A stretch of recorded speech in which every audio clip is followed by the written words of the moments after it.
Srimad Bhagavad Gita as it is, translation and commentary by His Divine Grace A.C. Bhaktivedanta Swami Prabhupada, chapter 16, text number 8.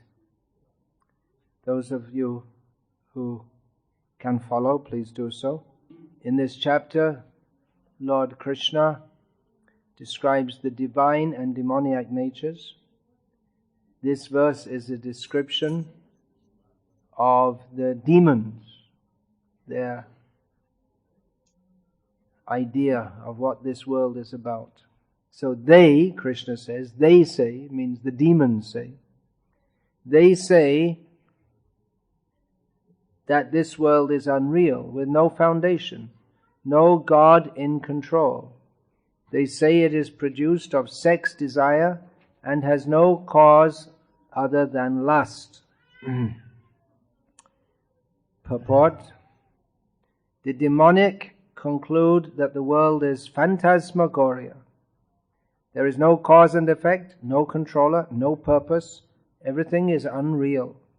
They say that this cosmic manifestation arises due to chance material actions and reactions. They do not think that the world was created by God for a certain purpose. They have their own theory that the world has come about in its own way and that there is no reason to believe that there is a God behind it. For them, there is no difference between spirit and matter, and they do not accept the Supreme Spirit. Everything is matter only, and the whole cosmos is supposed to be a mass of ignorance.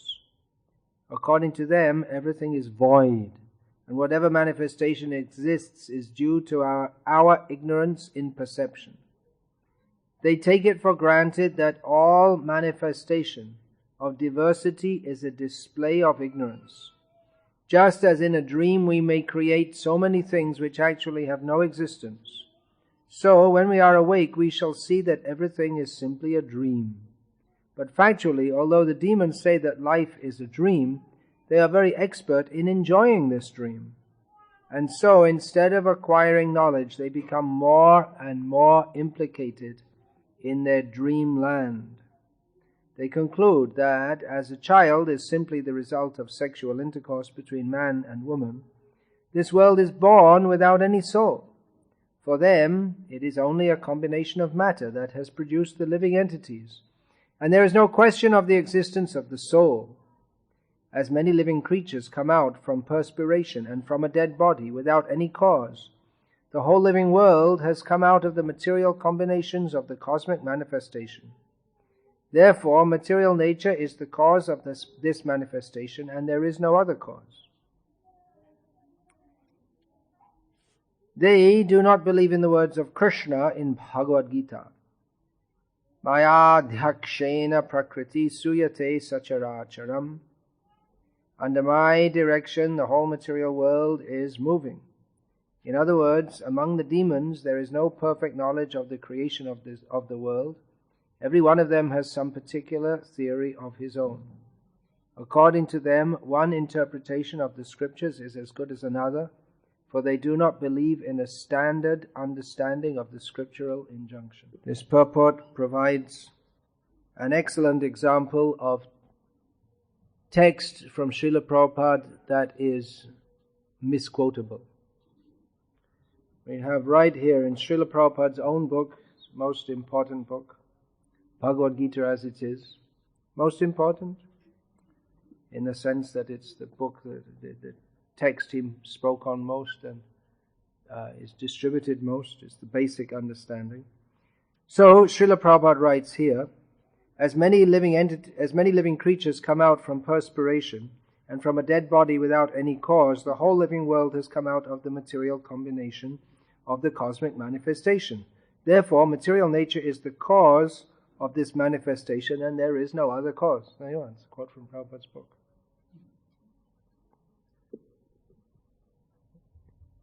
If you quote it like that, it's called taking it out of context, because it's within the context of Jagadahuranishwaram. Ahuhu means they say. They say that there is no controller of this world. This is a description of the demon's philosophy,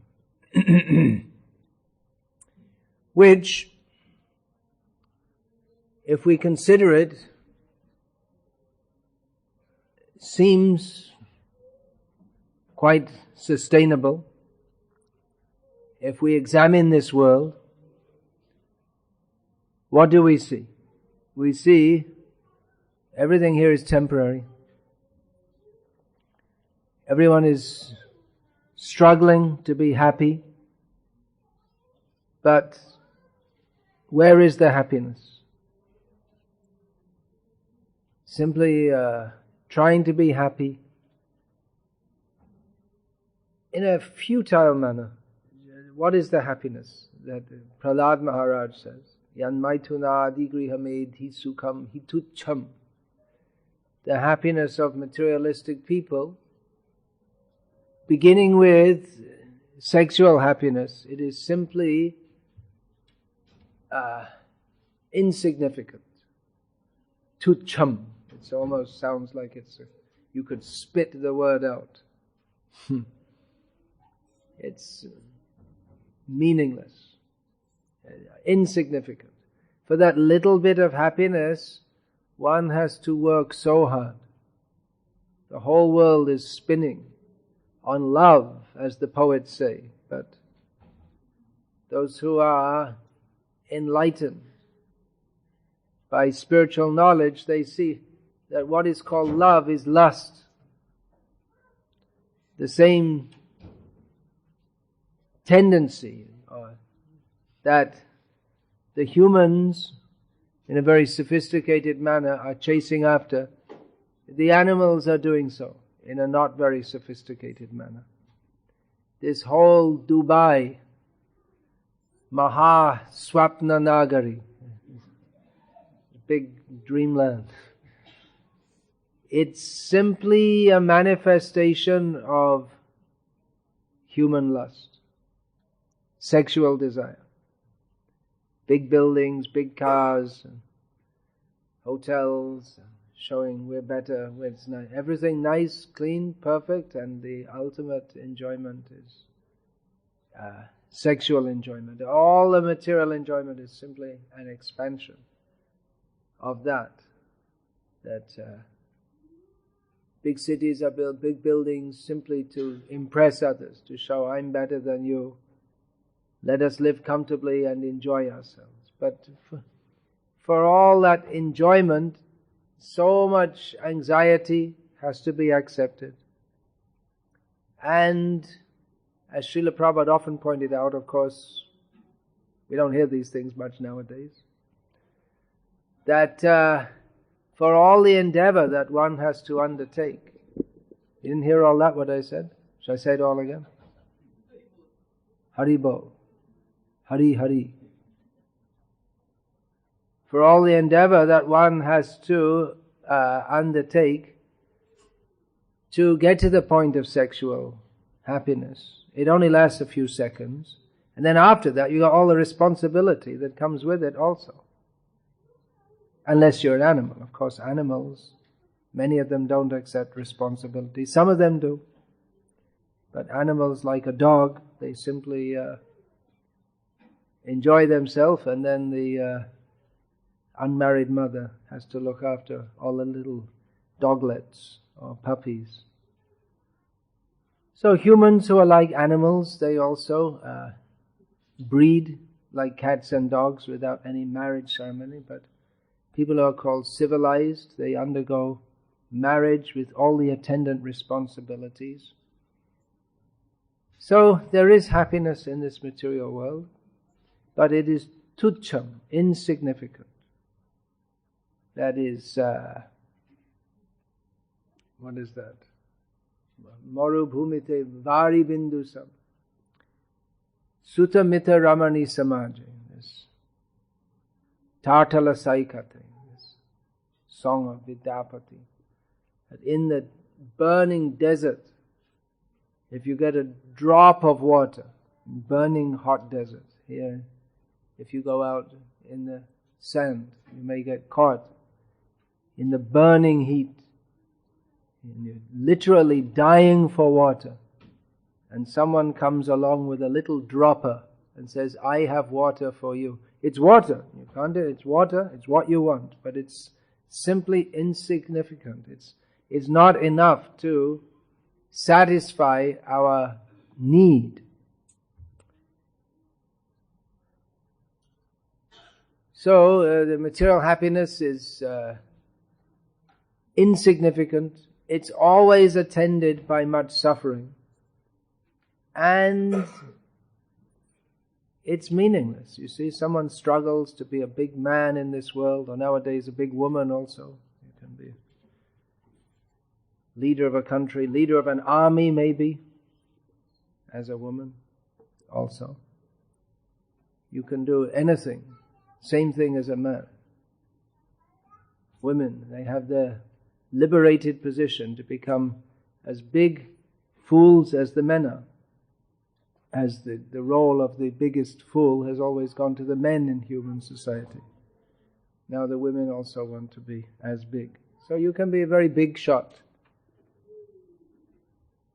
But what is the meaning? It's just a flash life. Just in a few seconds, it will all be finished. So people, they make statues, or they have their portrait painted, or they have someone write a biography of them so that their memory will be perpetuated. Or if they're a scientist, they discover some law and they put their name on it, although it was already there before they discovered it. So people try to become remembered, but it doesn't help them whatsoever to be remembered. So, seeing all this, it would seem to be not a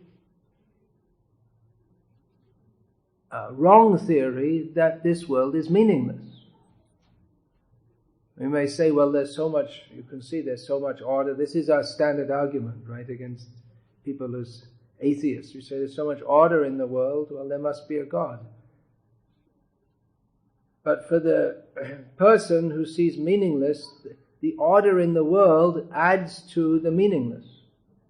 It adds to the absurdity. There's so much order in the world, but the end result is simply disappointment, suffering. So even if there is a God, it seems like he's some kind of sadist who arranges everything just to torture us. So everything seems meaningless. Just like for someone who's imprisoned, he doesn't know why he's imprisoned, and it's a very orderly system, but he's simply being tortured and he doesn't know why. So it's meaningless. There's a famous book. Famous means somewhat famous. Maybe you didn't hear of it, but it's called The Trial by Franz Kafka. Before I had the very good fortune to be accepted in this movement that Srila Prabhupada started, I read about half the book, but it was too depressing. I couldn't finish reading it. I can't remember. It's the trial. The person is under trial. He doesn't know what for. And he's brought to the cell and he's brought to the court and the proceedings go on and it just goes on like this. So this world is like that, isn't it? That, all right, there are the laws of physics and the laws of nature, but it's just, what's the point? Men are chasing after women, women are chasing after men, dogs are chasing after bitches, and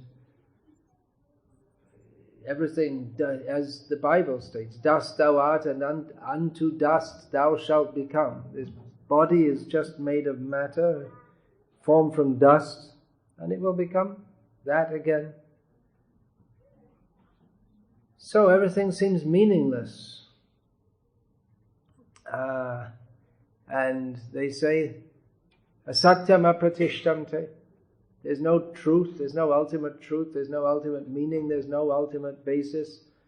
And jagadahur anishwaram, there's no God in control. And say, of course, we're not going to say that, but people say, well, where's God? Can't see him, can't touch him, can't taste him, can't smell him, can't feel him.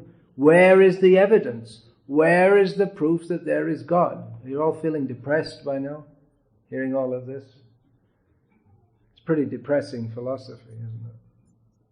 So that's what they say. Religion is a crutch because they have no happiness in life, so they believe in God, and then it's a psychological crutch by which we can feel good about this life, and we'll think that even if it's miserable here, we'll get a better deal the next time round, we'll go to heaven and enjoy there. But so religion is called a psychological crutch by one Mr. Freud, and the opiate of the people by one Mr. Marx. These are all Germanic thinkers, screwed the world up. So there's no God in control, and then, what's left to do? Well, have sex, I guess. There's no real meaning in life, but anyway, sex feels good, so let's do it, as Prabhupada notes, that even though they say this world has no meaning, and they say it's unreal, but they're very expert in enjoying it. So it seems like a very real philosophy. The world, nothing is real, sounds like a real philosophy. Put that together. Does that make any sense? You could discuss that. Everything is unreal, is that a real philosophy? We couldn't be real, because that if it's a real philosophy, it would disprove the statement that everything is unreal. So it can't be a real philosophy. Then it must be an unreal philosophy. Wait a minute. Nothing's real. And your philosophy is also not real. That means that something's real. So then you come to Buddhism, Voidism, and ideas that, you can't speak about it. It's useless to speak about anything or think about anything or do anything. Nothing actually exists. Everything's just an illusion. Or the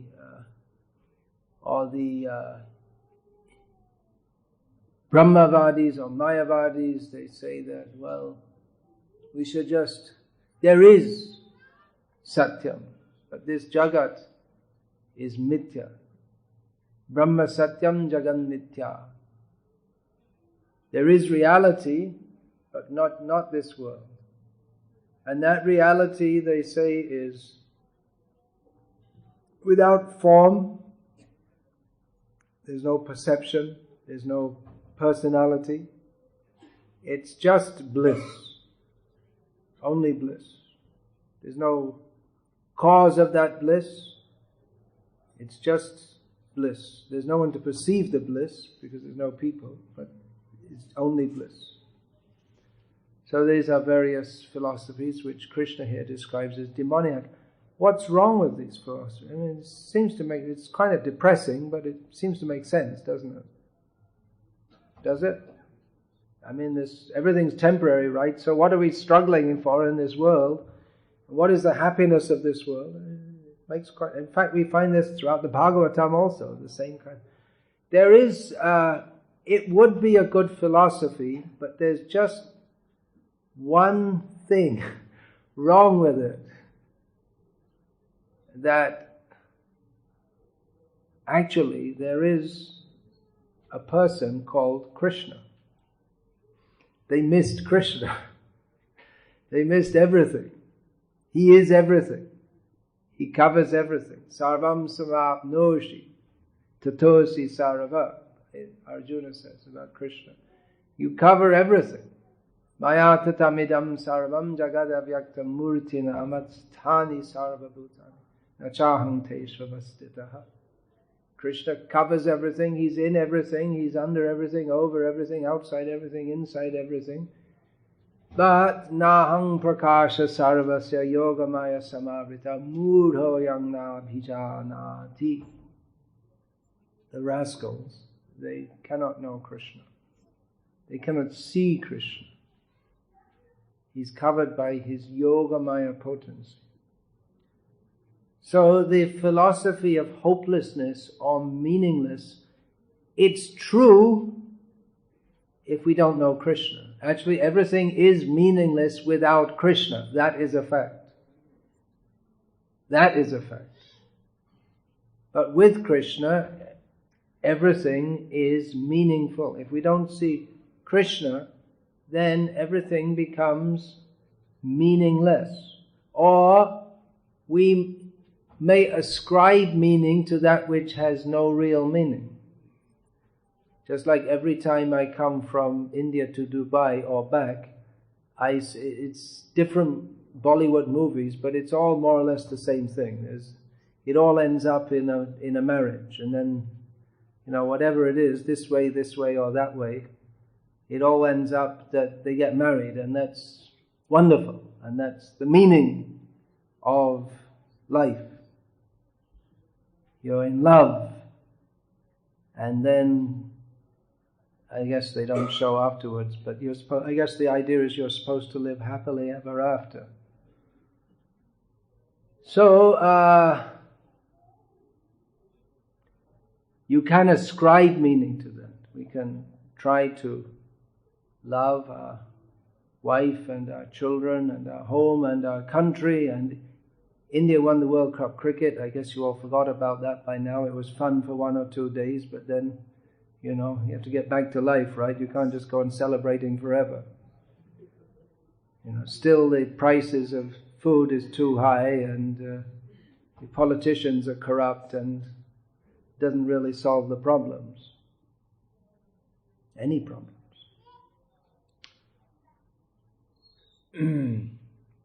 So we ascribe, that's a good example, isn't it? Cricket. India won the World Cup. What does it mean? Someone threw a ball and someone hit it with a bat, and someone ran this way and someone ran that way, and they have some rules of a game, and India won it. But there's a field and some grass and a ball, and people are throwing it around, and they make some rules, made up some rules, and they call it a game, and then they say this is the India cricket team. But what is it? India? What? That's also something made up. The political boundary of India is something made up. It's phantasmagoria, Srila Prabhupada says in this country, in this purport. So, we ascribe meaning to that which has no actual meaning, and we place our love in really phantasmagoria. Bollywood is phantasmagoria land, dream world. People like the dream world. Bollywood, and in Telugu there's Tollywood. What is it in Chennai?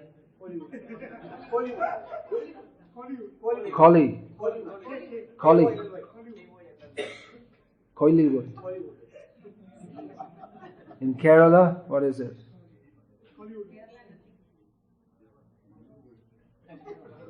It's anyway, whatever it is, it's all nonsense. That we know for sure.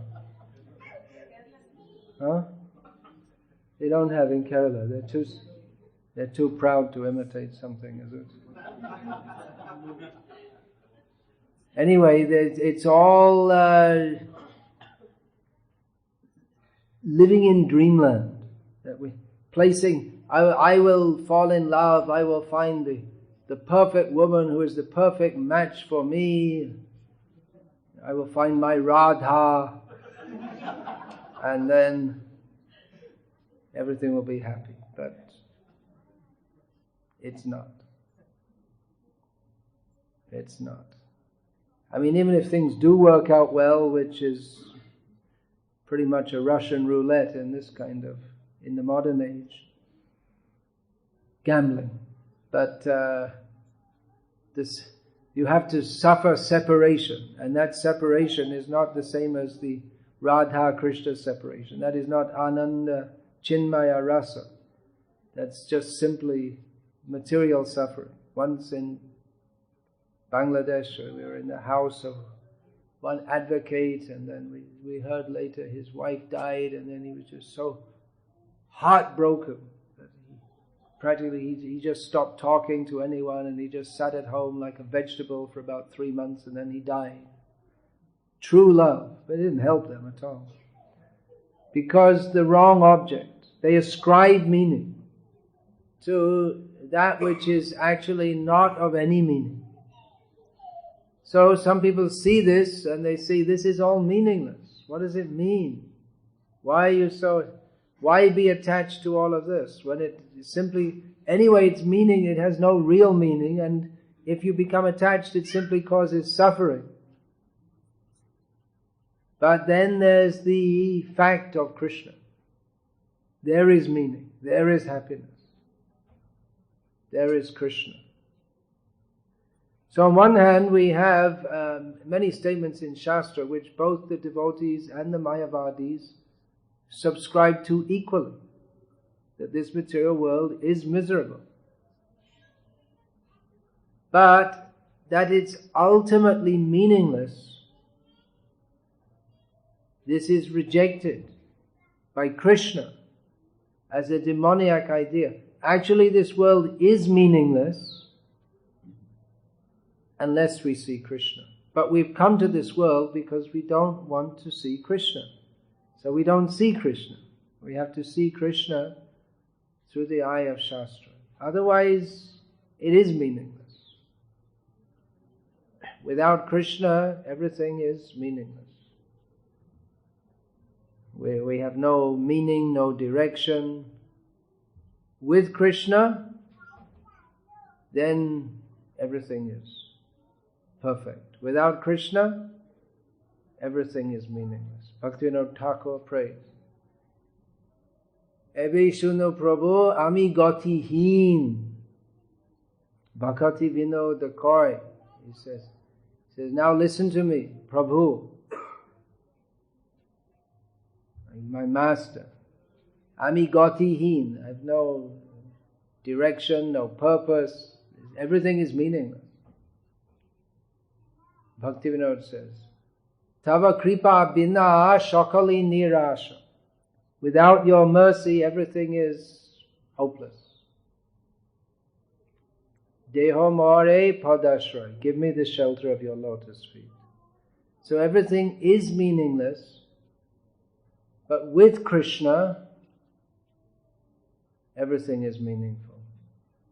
So this idea of meaninglessness, it's true to some extent. This material world, as it is conventionally considered, it's meaningless. Newspapers, education system, career prospects, it's all meaningless. Newspaper, the news, bombing Libya. What else is there? So much. What else? Bombing Syria, Yemen. When's it coming to Dubai? Egypt. Unrest. These demons, actually they're demons. They foment all this unrest. And then they report, and then they go in to solve it. It's all, CIA and all this kind of thing. They stir up trouble. They support all the rebels, and then they okay, we're coming in here to restore all law and order, which means, I often think that Hitler was in some ways better than these modern demons, because in the name of human rights and all this, they invade other countries, but Hitler just said, we're a bunch of, shouldn't say the word, no, I won't say it, you'll be shocked. But anyway, we're a bunch of not very nice people, and get out of here. We're kicking you out and killing you, and we're taking over. That's all. So at least he was straightforward. So newspapers, it's the daily lies and propaganda. History is just a bunch of lies to motivate you to see the world in a certain way. The education system motivates you, so you think, I want to get ahead, get a good job, make a success of my life, and really, have a good time, and it's just cheating. So everything, TV, radio, what's that? Internet, all different propaganda, and then someone comes out, yes, now we have a film which proves that the American government is cheating and 9/11 was an inside job and, ooh, do something about it, and they're all cheated, and what are you going to do? Blowing a big horn, do-do-do-do-do-do. It's all meaningless. Just like at the marriage, they blow big horn and the man rides on a horse, or they used to. What do they do nowadays? They get on a big imitation space rocket or something. They used to go around the town on a horse. I don't think they do that anymore. Anyway, so then you have your honeymoon, and then there you are. You have a life working, pay off the mortgage. So it's all meaningless. But Krishna is the fact. The Mayavadis, they may accept that also, but they accept Krishna to be a fact in the same way that everything else they perceive as a fact. They perceive it as a fact within illusion. Krishna, therefore they're called Mayavadis. They think Krishna is also Maya. Everything in this world is Maya. Krishna comes in this world, therefore he's also Maya. Therefore we kick in your face and you can enjoy. It's only an illusion, don't protest. As Srila Prabhupada often used to say, you kick in the face with boots. He didn't do it physically,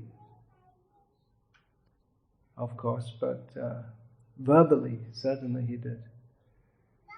So the fact of Krishna.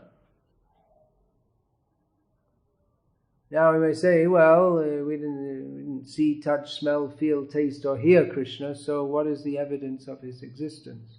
Well, again, we can logically discuss how actually everyone's looking for happiness, therefore ultimately there is happiness, but not in this world. But logic, of course, someone can argue against that also. If people are somewhat reasonable, they should accept there is a supreme benign controller. But many people, they think, no, how can the supreme controller be benign when this world is full of suffering? Just a few days ago, for the first time ever, there was an interview of the Pope on TV, and the questions were mostly about suffering. Why is there suffering? And his reply was, we cannot know. Means he doesn't know. He's supposed to be a spiritual leader. Why is there suffering? Because you eat meat every day, big Pope. That's why there's suffering. Dalai Lama, another big rascal, talks of peace and eats lots of meat every day. Not just a little, but he's a big glutton. Apart from being a meat eater, he's a big glutton. So, all this cheating propaganda is there. People don't know Krishna. Logic, that's the point I was talking about. Logically, we can explain that ultimately reality is good, reality is beautiful, reality is true, satyam shivam sundaram. But people may say, well, look at the world, it's miserable. How can we think that there's a benign God? Why do you believe in God?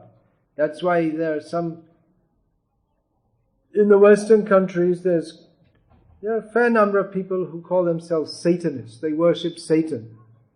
Satan is something made up by someone in the Arabic desert a long time ago, whose features as a prime figure in the Bible and the Quran.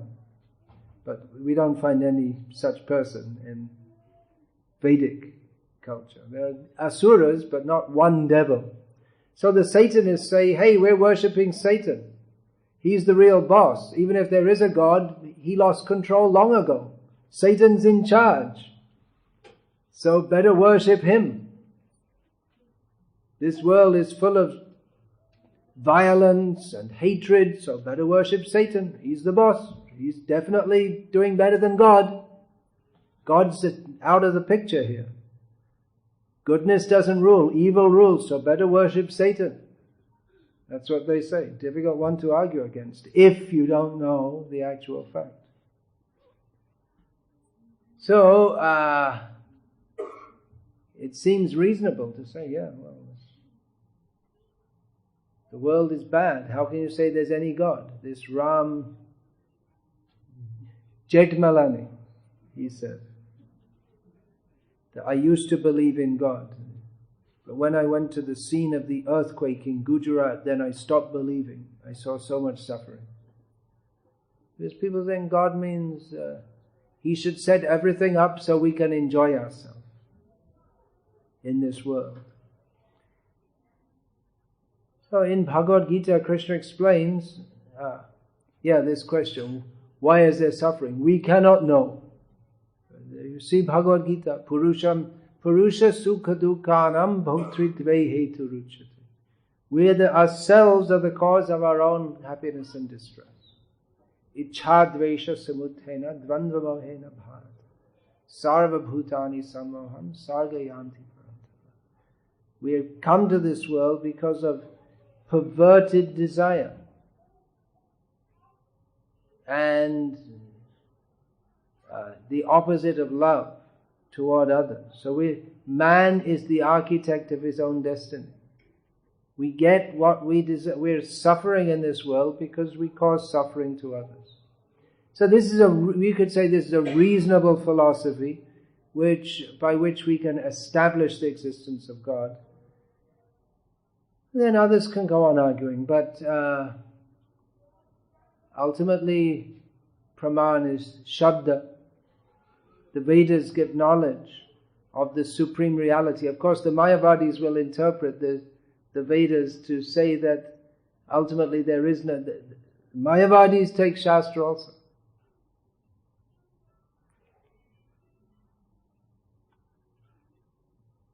Mayavadis also take Shastra and twist it out to come to this conclusion. Asatyam apratishtam te jagadahuranishwaram aparaspara sambhutam kimanyat kama haitukam. So Krishna, He is the actual substantive principle. He is everything. He is the basis of everything. This world is not unreal. It's not going on simply as... there are two theories from the non-devotee side. One is that it's simply going on by chance, which is discussed here, which is an absurd proposition.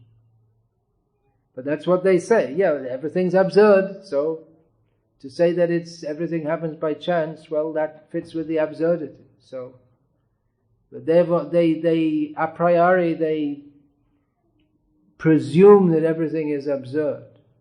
Or because they see themselves and their own enjoyment as the ultimate principle of everything, then they see, well, I'm not getting my enjoyment, therefore this world must be absurd. So Krishna consciousness means to see from a different perspective altogether. That there is Krishna, there is God, and we are meant to serve Him. This is the mistake that everyone makes, whether they're Mayavadis or extremely neophyte theists who think that the world is created by God for us to enjoy. Therefore they cannot explain why if God is good, why is there suffering? They cannot explain it because they think if God is good, then He should make everything nice for us. He should supply us nice fresh beef every day to eat. That's what I guess that's what they think. Most of the people, they believe in God and they think, I believe in God, therefore I'm going to heaven, and in heaven you're happy. And happy means you enjoy yourself, so there must be plenty of beef, because that's what we like. So it's extremely egoistic, self-centered view of reality. But beyond all of this, there is Krishna. What is the proof of Krishna? Krishna is the proof of Krishna. He comes to this world and shows His pastimes. But then people, they say, well, Krishna, there's no such person. No such person actually existed. Or there was some there was some tribal god called Vishnu got grafted onto the Krishna. This tribal god called Krishna got merged with the Vedic Vishnu theory. This is what these, if you go to university and study Indology, this is how they mess you up, all the kind of things they say. So in this way they try to explain away Krishna. But actually Krishna comes to this world, he shows his pastimes, he speaks Bhagavad Gita, which if at all we are to accept that there is beyond absurdity, there is intelligence, there is meaning, everything is not absurd, then see Bhagavad Gita. The newspaper is rubbish today, and definitely tomorrow it's rubbish. Anyway, it's rubbish today, but people think it's meaningful today. But by tomorrow, definitely it's rubbish. Even for people who are interested in newspapers, yesterday's newspaper is rubbish. But Bhagavad Gita is still being studied thousands of years after it was spoken. Of course, various demons, they put it at only 3,000 years. Actually, it's 5,000 years ago it was spoken. And long before that also. But it is meaningful, and we can read it every day. And we'll find that it's always meaningful. So that in itself, for the sake of any demons here who may not believe in Krishna, of course I know you're not like that, but we should consider these points because Krishna explains this to Arjuna. Arjuna also wasn't a demon, so why is Krishna explaining to him? So that we can more clearly understand the situation and more clearly focus our intelligence on the actual fact. Intelligence is also a factor. Bhakti is not just all feeling. Buddha bhava samandita, we find. Bodhayanta, these three verses in a row. Aham sarvasya prabhavo mata. Sarvang prabhadade iti mat bhava jantivang buddha bhava samandita. With intelligence, and their intelligence. And then the next verse, Matchita madgata prana bodhayanta. The same term, it's coming from, it means enlightening, it comes from the same root, buddhi. And then what's the verse after that? Rajatam priti purvakam dadami buddhi yogantam. Yeah.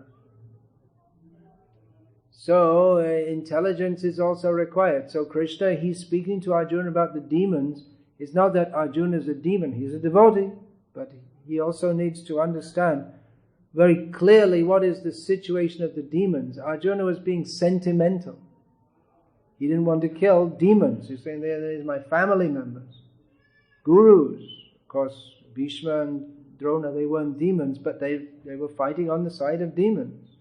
So Kshatriya, they were fighting on the side of adharma. So they should be killed. Arjuna, he shouldn't be sentimental. He should understand the situation clearly. So we should understand these points. These demoniac philosophies which are spoiling the world, and understand clearly what are the teachings of Bhagavad Gita. That it's not all right to be a nice demon, to have a nice suit and tie and eau de cologne and be nicely shaved, unlike me.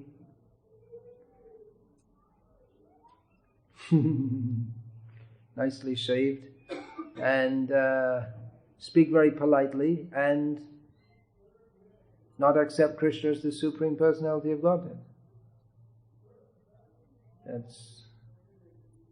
One should understand an actual gentleman is one who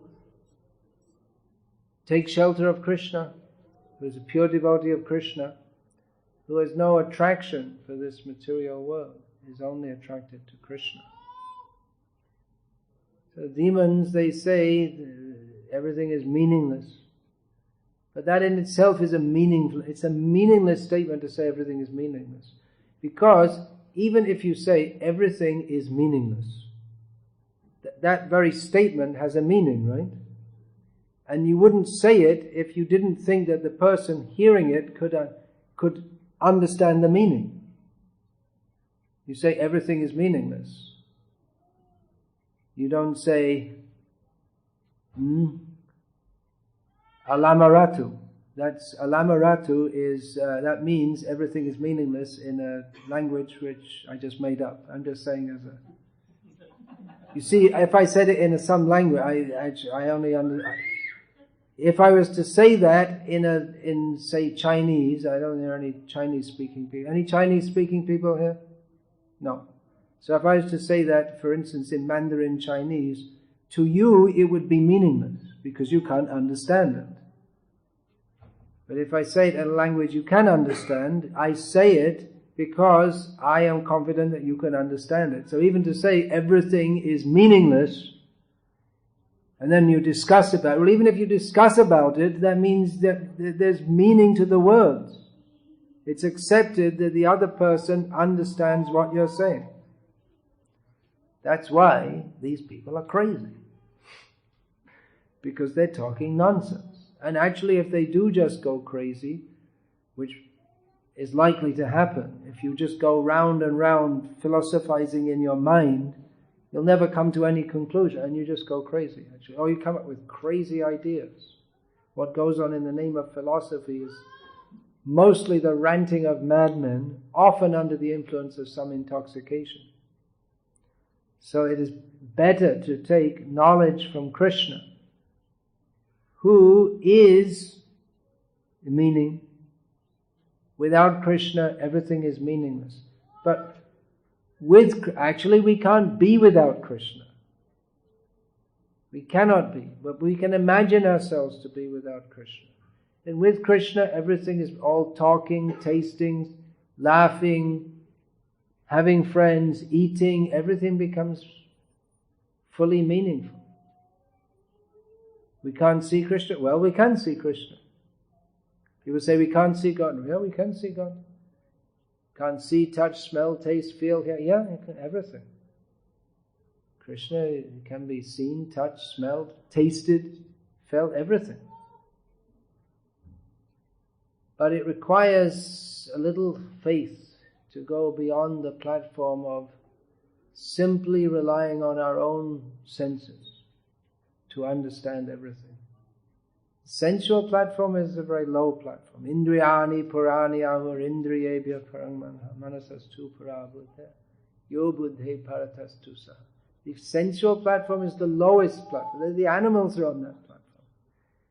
In the modern age, everyone's simply on the sensual platform. Not even on the mental platform, intellectual platform, what to speak of the spiritual platform. Simply on the sensual platform. Everyone is kept as a fool on the sensual platform. You see, this Dubai is all developed for sensual enjoyment. But intellectual, is there any intellectual life here? Yeah. Yeah, that's all. Well, in traditional Arab culture, they do have a culture of poetry, actually. I don't know if it goes on in this country much. They do have. They have like poetry competition. Yeah, that's They have Quran recitations. Yeah, so that's some culture. But basically, this whole area is built up just on sense gratification. Dolphins, and when it's coming in, they have the advertisements: go and swim with the dolphins, and all kinds of things. Gamble away your money, shop till you drop, and all this kind of thing. Invest. Enjoy, like this, very strongly on the sensual platform. And people are attracted by that, but that's also there, of course, in Krishna consciousness. Krishna consciousness is the actual, real sense enjoyment. Kirtan, prasadam. But then again, we have to see that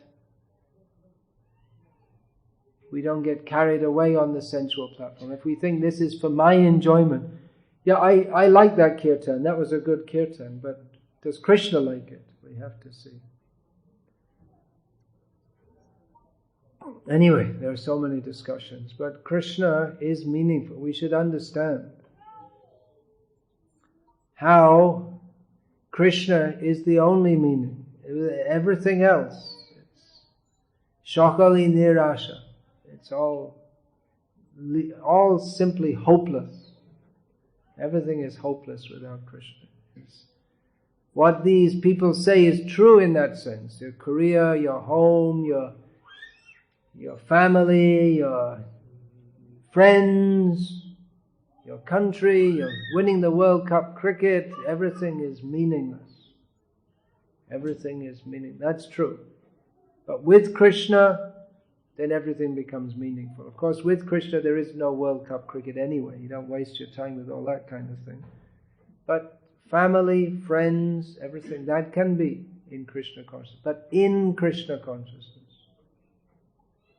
then becomes meaningful. Otherwise, everything meaningless. So, asatyam apratishtam, it's a fact, without Krishna. And if we ascribe any reality to this world other than Krishna, it's simply foolishness. But if we don't see Krishna, either by ascribing meaning to putra dara grihadishu, children, home, wealth and all that, so that's foolishness. Or if we instead say, well, nothing has any meaning.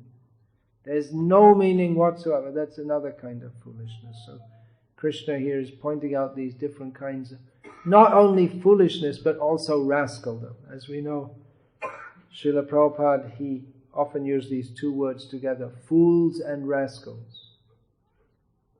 So fool and rascal, it's more or less the same thing, but fool is what you think, and then rascal, when you act on what you think, then you become a rascal. So we should be cured of this foolishness and rascaldom by understanding what Krishna is teaching in Bhagavad Gita. It's not Krishna's sectarian claim. Just like, we see here in Bhagavad Gita, Lord Krishna says that Dvo bhutao sarge lokosmin daiva asura evacha. There are two kinds of people in this world, the demons and the godly people. So it's not like we hear in some that there's our religion and then everything else is all useless. It's not like that.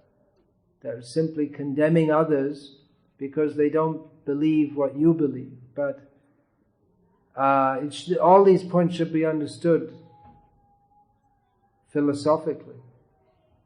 And understand that those who ascribe absolute meaninglessness,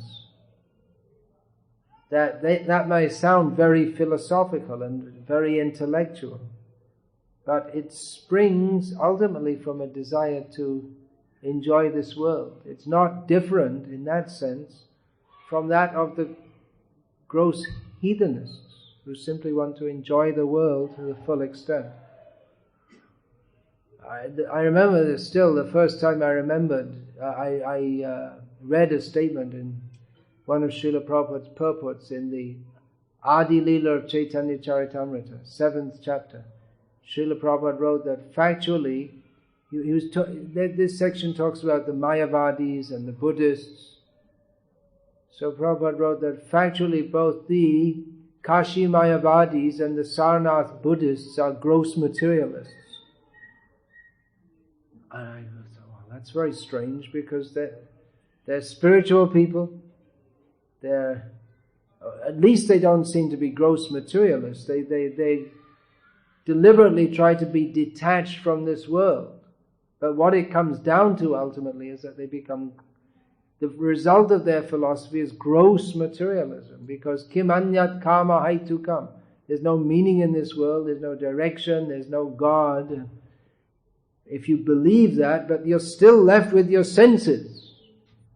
You're still left with the desire to enjoy. So you either have the choice of taking up terrible austerities to try and become liberated and then become nothing, or enjoy this world. And that's what actually happens by the preaching of Mayavad. that people actually become more and more materialistic, because you think that, well, why should I undertake such austerities? For what? Just to become nothing. Well, okay, this world's meaningless, but we might as well enjoy it, because what else is there to do? So ultimately these philosophies, they produce gross materialism, worse materialism. The Vedic Kanda is better in that regard. At least there's some restriction. But if you say the world is meaningless, then there's no need of any rules, regulations, there's no morality, there's no right or wrong, and just enjoy yourself, that's all. So this is the Krishna's analysis of the mentality of the demons. This chapter should be studied. It's by devotees in the modern age. It's so pertinent to the modern age. You see, we can see all these statements. Kamam ashritya. They've taken shelter of lust. Kamam ashritya dushpuram dambhamana madandita. They're simply arrogant, bewildered, proud. So we can see how this so much applies to the modern world. You can read the newspaper and you'll see it matches up exactly with the 16th chapter of Bhagavad Gita, the description of the demons. So we should see the world through these eyes, through the eye of Krishna's teaching us in Bhagavad Gita. Hare Krishna. Any question about this, please?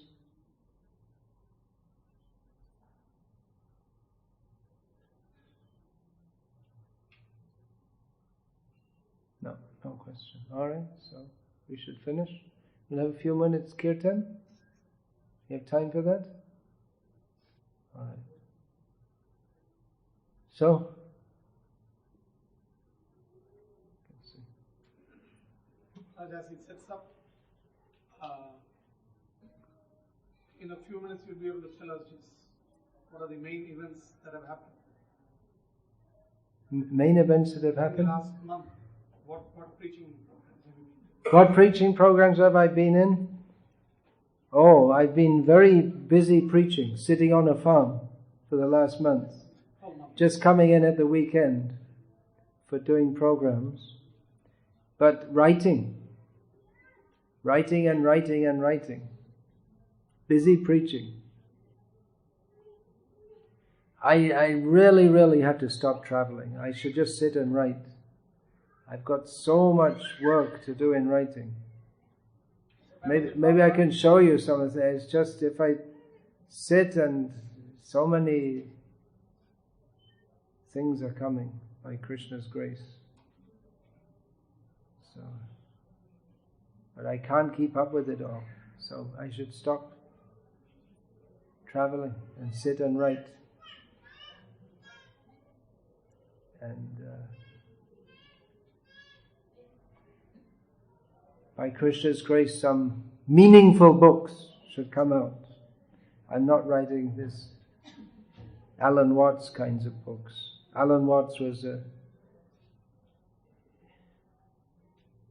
in America, he popularized Buddhism, especially Zen Buddhism. He was a well-known author among the hippies. When he was asked to write a review of Prabhupada's Bhagavad Gita as it is, he became very angry because he didn't like it. When Prabhupada was told, he became pleased that this Buddhist became angry when he had Prabhupada's Bhagavad Gita. So yeah, I'm just saying that I was I'm just saying that's just something in my own mind, because I remember as a kid reading a book by Alan Watts explaining this Zen Buddhism, and just by Krishna's grace, even at that age, I had enough sense to understand it's just total nonsense. The famous sound of one hand clapping, just completely, it's just bizarre. It's Just, you have to sit meditating, and if your shoulder droops for a second, they'll beat you with a stick. You have to sit there and meditate, and all of a sudden you realize, ding! And then I guess you're authorized to go around and beat people with a stick. I don't know. All these stories of the master sitting in the cave, and the chela comes up, and the master refuses to see him, and after 3 days standing in the snow, he calls him in, and then he goes inside the cave for 20 years or something, and he comes out self-realized. Just madness. So meaningful. Something meaningful should come, not simply lyrical poetry, but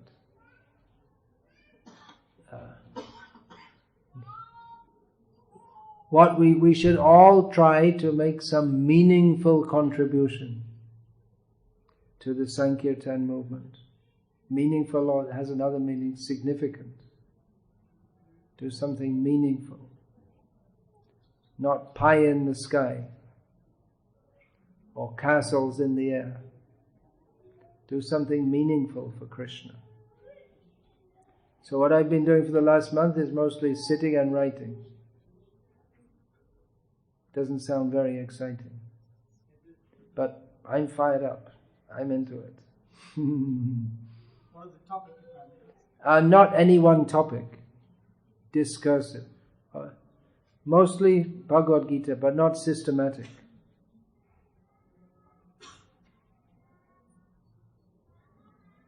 If we examine Bhagavad Gita with prayerful intelligence, we'll find so much. The same words are used again and again in different contexts. And then how that, and just like we see different things, how what's stated in one place relates to something else. Stitadhi Muni. Before that we have Vyavasayatmika Buddhi. So that is like this, we can see the correlation. It's a big ocean of Bhagavad Gita. Then if you want to diversify, then and get, just like Krishna, he speaks several times in Bhagavad Gita about the sun, and just think about the sun. Pretty amazing, isn't it? Every day, the amazing phenomena of the sun arising. So that is worshipped, the Gayatri mantra. The sun, the magnificent sun. So like that. It's mostly on Bhagavad. But that's, I have to stop and actually do something systematic. Not systematic, that's the problem. Unsystematic.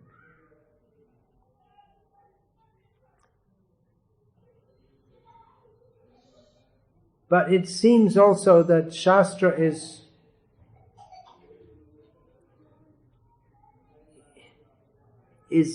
what in modern terms we might call unsystematic. In modern education you have this module, that module, take a topic, this, that, but Shastra, often it doesn't seem to be systematic in that way. But there's a purpose in that also. Shastra is actually, the traditional system is a guru will teach a disciple. And he'll either choose the book to teach, or in the Sampradaya they'll have certain books which they emphasize, and they'll teach that. And it's not that you do not necessarily what we call systematic in the modern way, but the points are taught, and gradually the disciple realizes it may not go in a linear manner.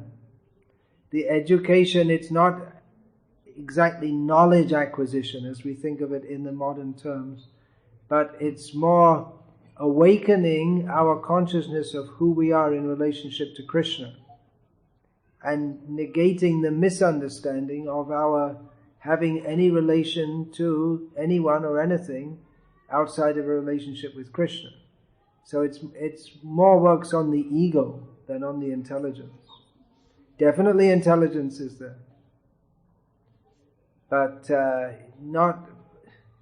Definitely the intelligence is there, but not as it's understood from the mundane perspective. There are so many things in Bhagavad Gita. Krishna, he speaks so disparagingly about karma. But then we cannot be with it. Ultimately, the Mayavadis, they may say, okay, stop all karma, but that's not Krishna's message at all. The message is to purify it. Bhakti is, of course, we talk about sakama bhakti and nishkama bhakti. So which is better, sakama bhakta or nishkama bhakta? Which is better? You say nishkam, but actually there's no such thing as nishkam. Bhakti means sakam, but the kam is for Krishna, for pleasing Krishna. So when it says nishkam or sakam, that's in terms of material desire. But actually the desire must be there to please Krishna, otherwise there's no bhakti. There's no meaning to it. So Krishna himself, he is Kamadeva. If we get up to Chaitanya Charitamrita, we'll find out who is that Kamadeva who maddens the whole world. That's the Aprakrita Madan is Krishna. So anyway, we can go through Bhagavad Gita and maybe at some point we'll get up to Chaitanya Charitamrita. Which is a very different kind of book to Bhagavad Gita actually. Bhagavad Gita is just a very rich, concentrated philosophy, which is also there, of course, in Chaitanya Charitamrita, but the linguistic structure and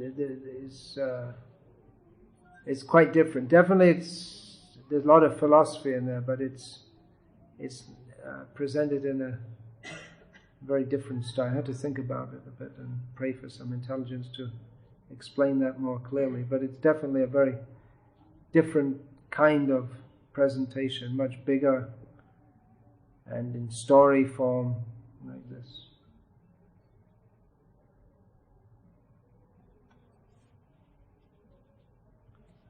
Yeah, so you're having problem with your voice still. Then you can write also. Can't speak? Write. I also have problems with my voice. I tend to lose my voice. So can't speak? Write. It's a bigger kirtan, so we're told by our acharyas. For the first time, coincidentally, I started writing something today.